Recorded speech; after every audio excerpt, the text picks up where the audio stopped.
అందరు తాగుతారని ఆమె కూడా తాగొచ్చమ్మా. ఇక ఇట్లా అవుతుందని తెలియదు కదా. కొద్దిగా ఒక చిన్న గ్లాస్ ఇచ్చిరంట దూపు అయితే డౌన్ బీప్ అయిపోతుంది మేడం. వాళ్ళని ఏదో లోపల డబ్బులు ఇస్తాం మీరు వెళ్ళొద్దని చెప్పి వాళ్ళని ప్రలోభాలు పెట్టి కంపల్సరీ ప్రభుత్వం ఆదుకోవాలి. ప్రస్తుతం మనతో పాటు కల్తీ కళ్ళు తాగి ఎవరైతే అస్వస్థ గురయ్యారో ప్రమీల వాళ్ళ కుటుంబ సభ్యురాలు ఉన్నారు. అమ్మ, ప్రమీలకు మీరేమవుతారు? అక్క అసలు ఏమైంది అంటే ఎప్పుడు తెలిసింది ఇట్లా పానం పెంచలేదు? 1 గంటకు తీసుకొచ్చింది మా కూతురు. మాకు అల్లుడు లేడు, మా కూతురు తీసుకొని వచ్చింది హాస్పిటల్కు. రామదేవి హాస్పిటల్కి తీసుకొస్తే ఆమె ఆడబట్టలేరంట. అందరు కళ్ళు తాగిన వాళ్ళను ఈడికి తీసుకుపోనరా అని అంటే ఈడికి వేసుకొని వచ్చారు. ఇక ఆడికి వెళ్ళి మంచిగానే ఉండే అండ్ల ఆ వార్డులోకి వెళ్ళి ఇప్పుడు ఐస్లో పెట్టిరు. ఆమెకు కొంచెం ప్రాబ్లం ఉంది అంటారు. ఇప్పుడు మాకు ఎవరు లేరు, వెనక ముందు పెట్టేటోళ్ళు ఎవరు కావాలమ్మా? మాకు ముంగటికి రానిక ఉండడానికి ఇల్లే లేదు, మాకు ఇల్లే లేదు. రెంట్కున్నాం, ఉన్నది ఇల్లు కూలిపోయింది. ఆమె కిరాయికే ఉంది, నేను కిరాయికే ఉన్నా. మల్లుడు చనిపోయిండు, ఆమెకు ఒక కొడుకు ఒక కూతురు. భర్త కూడా చనిపోయిండు, ఆమె భర్త చనిపోయిండు, ఆమె కొడుకు చనిపోయిండు. ఆమెకు ఎవరు లేరు. ఆమె కష్టం చేసుకొని బతుంది, అందరం కష్టం చేసుకొని బతాం. ఈ కళ్ళు కాంపౌండ్ ఏడున్నది, ఎట్లా అలవాటైంది? మెయిన్ రోడ్కు ఉన్నది, మెయిన్ రోడ్కే ఉంటుంది. ఇక రోజు తాగినట్టు తాగొచ్చు, అందరు తాగుతారని ఆమె కూడా తాగొచ్చమ్మా.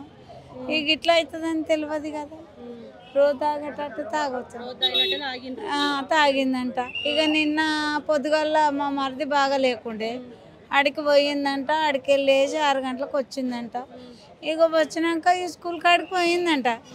పోయి సంధి మోసెన్సులు పెట్టి వాంతలు చూద్రాంచినాయంట. ఇక ఆడికి వెళ్ళి రామదేవ్ హాస్పిటల్కి తీసుకుపోతే ఆడికి 2 చనిపోయిరట కళ్ళు తాగి. ఇప్పుడు దీనికి దారి లేదు, దివారి లేదు. నైనా మాకు తిననీకనే తిండి లేదు. ఏం పని చేస్తుంది ప్రమీల? ఏం చేస్తారు, మీరేం చేస్తారు?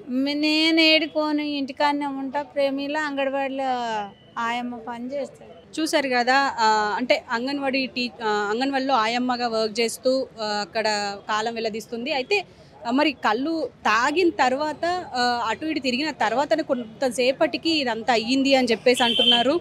అలాగే ఇంకా కొంతమందిని మాట్లాడించే ప్రయత్నం చేద్దాం. అయితే ఇప్పుడు ఇక్కడ మాధవి అనే బాధితురాలి వాళ్ళు ఉన్నారు, కుటుంబ సభ్యులు ఉన్నారు. అంటే ఎప్పుడు తీసుకొచ్చిర్రు? మాధవి 12 అయింది మేడం. 12 గంటలకు. అంటే ఎట్లా తెలిసింది? అంటే ఆమెకు ఏమైంది? మోషన్స్ అయినాయా? ఫోన్ చేసింది పెద్దమ్మ, అమ్మ వాళ్ళకుతలేదు వచ్చేసారు అంటే మేము వచ్చేసినాము. ఆటో కట్టుకొని వచ్చేసినాం. ఇక్కడ రామదేవ్ ఇది హాస్పిటల్ ఏమో హాస్పిటల్ అంటే అలా అడ్మిట్ చేశారు. అడ్మిట్ చేస్తే ఇక్కడ ఏరియా వాళ్ళు పోలీసు వాళ్ళు అందరూ వచ్చారు. ఏమైంది అని అంటే ఇట్లా కళ్ళు వల్ల అంటే ఆదివారం కొద్దిగా మాట తిన్నదంట. కొద్దిగా ఒక చిన్న గ్లాస్ ఇచ్చిరంట దూపు అయితే చిన్న గిలాస్ చాయ్ గిలాస్. ఆమెకు సర్జరింగ్ అయింది మేడం. పిల్లల సంచి మీద గడ్డ వచ్చింది. పిల్లల సంచి తీసేసారు 3 నెలల. అట్లా ఆమె పెయిన్ అయితే తీసి దూపు అయితే ఇచ్చిందంట. నేను అడిగింది అంతే, ప్రాబ్లం అయితే ఏం లేదు. ఇక అందులో బీపీ డౌన్ అయిపోయింది, మోషన్స్లో అయిపోయింది. ఇక అంతుంది 3 ఇక అందుకున్నాం. అలా ఏం చేస్తారు మాధవి? ఏం చేస్తారు? ఏం చేస్తారు ఇక్కడ 8 నంబర్ వాళ్ళంటే 8 నంబర్ ఏం చేయదు. అంటే ఏ పండుకోలే, ఏ పబ్బానికి పోలే, ఇంట్లోనే ఉండి కొంచెం అంతా తాగింది, ఇట్లా అయిపోయింది. ఇంట్లోనే ఉంటుంది. ఏమంటున్నారు డాక్టర్లు? ఏమంటున్నారు? అక్కడికి కొద్దిగా పర్వాలేదు, బాగానే ఉంది. సార్ వచ్చి చెప్పిండు. నేను పొద్దున కూడా వెళ్ళినా, మాట్లాడింది నాతో, పర్వాలేదు. ప్రస్తుతం ఎక్స్ కార్పొరేటర్ ఉన్నారు. సార్ మీరు చెప్పండి, అంటే ఏమంటున్నారు డాక్టర్లు? ఏమంటున్నారు? ఇప్పుడు ఉన్న 22 మంది పరిస్థితి ఎలా ఉంది అంటారు? టోటల్గా ఇక్కడ 25 మంది ఉన్నారు నిమ్స్లో. ఒక 2కి డయాలసిస్ జరుగుతుంది. మిగిలిన 20 మంది కూడా పరిస్థితి నిలకడగా ఉంది ఇప్పుడు పరిస్థితి అయితే. ఇంకా క్రియాటిన్ లెవెల్స్ 4 to 6 ఉన్నాయి కాబట్టి అది ఎప్పటికైనా మనం చెప్పలేం. పూర్తిగా కంట్రోల్ వచ్చే వరకు క్రియాటిన్ అని చెప్పలేకపోతున్నాం, డాక్టర్లు చెప్తా ఉన్నారు. 2కైతే డయాలసిస్ జరుగుతూ ఉంది. ఈరోజు మేము ఒకటే చెప్తాను, వాళ్ళకు కూడా చెప్పాం, సీరియస్గా తీసుకోండి. ఎవరైతే పేషెంట్లు ఇక్కడ వచ్చినారో వాళ్ళకి కంపల్సరీ ఎంబడే మానిటర్ చేసుకుంటూ ఎంబడే మానిటర్ చేసుకుంటూ వాళ్ళకి తగిన వైద్యం ఇవ్వాలని చెప్పి కూడా మనం పైన చెప్పడం జరిగింది. అంటే చూస్తే అందరూ పేదవాళ్ళే ఉన్నారు, ఎప్పుడు అంటే డైలీ వర్క్ చేసుకునే వాళ్ళే కనిపిస్తున్నారు. అంటే ఇప్పుడు వాళ్ళకి ఏమన్నా అయితే వాళ్ళ కుటుంబాలు రోడ్డున పడే అవకాశం ఉంటుంది. అసలు ఈ కళ్ళు కాంపౌండ్లు ఎన్ని ఉన్నాయి? ఇప్పటికైతే 3 సీజ్ చేసామంటున్నారు, 5గురిని అరెస్ట్ చేసామని అంటున్నారు. ఇంకా ఎన్ని ఉన్నాయంటున్నారు? దీని మీద ఏమైనా చర్య తీసుకునే అవకాశం ఉందంటారా? అంటే ఇప్పుడు ఏదైతే 25 మంది అక్కడ ఎవరైతే వచ్చిందో ఆ చుట్టుపక్కల మాత్రం 3 ఉన్నాయి. ఆ 3టిని కూడా తీసుకున్న వాళ్ళందరూ 25 మందిలో ఉన్నారు. మరి వాళ్ళంతా కూడా చాలా బీద వాళ్ళు, ఏదో కష్టం చేసుకుంటూ, ఏదో ఎక్కువ తాగిన వాళ్ళు కూడా కాదు, వాళ్ళు ఏదో చిన్న గ్లాస్ తెచ్చుకొని తాగే అలవాటు ఉంది. మరి ఏదైతే ఉందో కళ్ళు గవర్నమెంటు మరి బీద వాళ్ళకి తక్కువ ఖర్చుకు వచ్చేది అని చెప్పి వాళ్ళు తక్కువ తీసుకోవడం జరిగింది. చిన్న గ్లాస్ తీసుకోవడం వల్ల కూడా మరి వీళ్ళందరూ కూడా ఇట్లా బారిన పడడం జరిగింది. ఒకటే గవర్నమెంట్ని కూడా మేము కోరుతా ఉన్నాం, మరి మీ గవర్నమెంట్ యొక్క నిర్లక్ష్యం ఇది. కావున ఖచ్చితంగా ఎవరైతే ఆల్రెడీ ఒక 4 చనిపోయారు, గాంధీలో చనిపోయారు, కొంతమంది ఇళ్లలో చనిపోయారు, అది ఇంకా బయటికి రావట్లేదు, హాస్పిటల్కి రావట్లేదు, బయట చెప్పుకుందామన్నా వాళ్ళు కొంతమంది చెప్పుకోలేక కూడా ఉంది పరిస్థితి. అలాగే ఈరోజు 5 గంటలకు ఇష్యూ జరిగింది, స్వరూప్ అండ్ ఆమె వాళ్ళు చెప్పుకోలేక క్రిమేషన్స్కి కూడా వాళ్ళు ప్లాన్ చేసుకుంటే మళ్ళీ మేము వెళ్ళి, ఎందుకంటే వాళ్ళని ఏదో లోపల డబ్బులు ఇస్తాం మీరు వెళ్ళొద్దని చెప్పి వాళ్ళని ప్రలోభాలు పెట్టి వాళ్ళకి డబ్బులు ఇవ్వకుండా కూడా ప్లాన్ చేస్తే మళ్ళీ లోకల్లో మా ఉన్న 5 లీడర్లు, బీఆర్ఎస్ లీడర్ శ్రీకాంత్ గారు కానీ కలీంబార్ వీళ్ళందరూ కూడా వెళ్ళేసి మళ్ళీ చెప్పి పోలీస్ స్టేషన్ వాళ్ళకి ఇన్ఫార్మ్ చేస్తే వాళ్ళని మళ్ళీ గాంధీకి తీసుకెళ్ళి పోస్ట్ మార్టంకి పంపించాం. అలా ఇంకా కొంతమంది కూడా ఇంకా ఉన్నారు. మరి వాళ్ళందరికీ కూడా కంపల్సరీ ప్రభుత్వం ఆదుకోవాలి. ఎవరైతే చనిపోయిన వాళ్ళు ఉన్నారో వాళ్ళకి ప్రభుత్వ పరంగా ఆదుకోవాలి. ట్రీట్మెంట్ మంచిగా జరిగి వాళ్ళకి మంచిగా మళ్ళీ పనిలో పోయేంత వరకు కూడా వాళ్ళకు తర్వాత కూడా ట్రీట్మెంట్ జరిగి తర్వాత కూడా జీవనోపాధికి తగిన సాయం చేయాలని మేము గవర్నమెంట్ని డిమాండ్ చేస్తూ ఉన్నాం. చూస్తే అందరూ పేదవాళ్ళే ఉన్నారు. మాధవి వాళ్ళ బంధువులు కూడా చెప్తున్నారు ఒక చిన్న గ్లాస్ తీసుకోవడం వల్ల ఇదంతా అయ్యింది అని అంటున్నారు.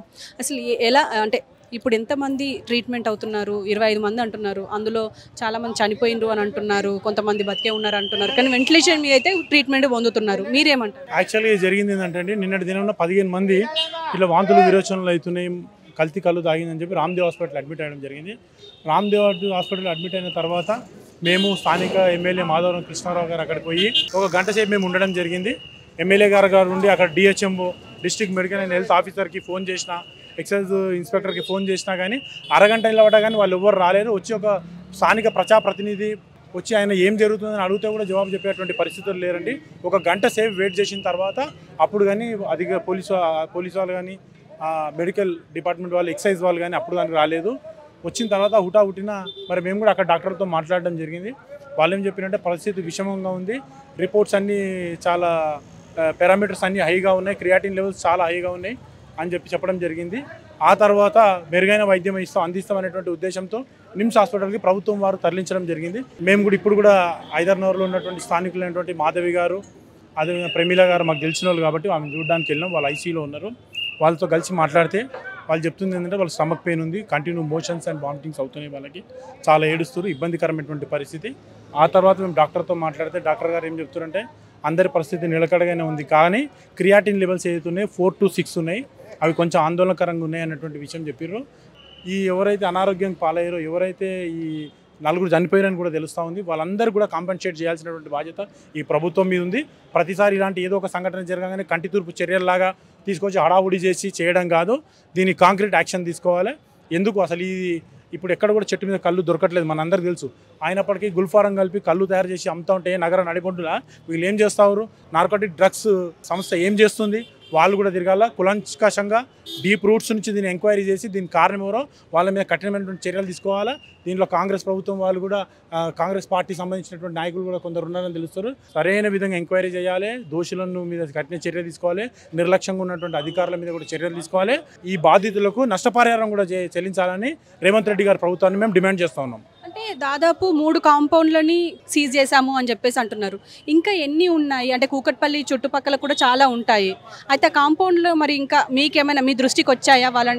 వాళ్ళని కట్టడి చేసే ప్రయత్నం ఏమైనా చేస్తున్నారా మీ తరపున? మేము నిన్న పోయి చూసామండి, ఏ కళ్ళు కాంపౌండ్లలో ఏదైతే అలిగేషన్స్ వచ్చినాయో ఇక్కడ దాగిరని చూస్తే అవి షట్టర్లు గుంజే ఉన్నాయి. కానీ నేను ఒకటి అడుగుతా ఉన్నా, దాదాపు 24 గంటలు దాటిపోయింది.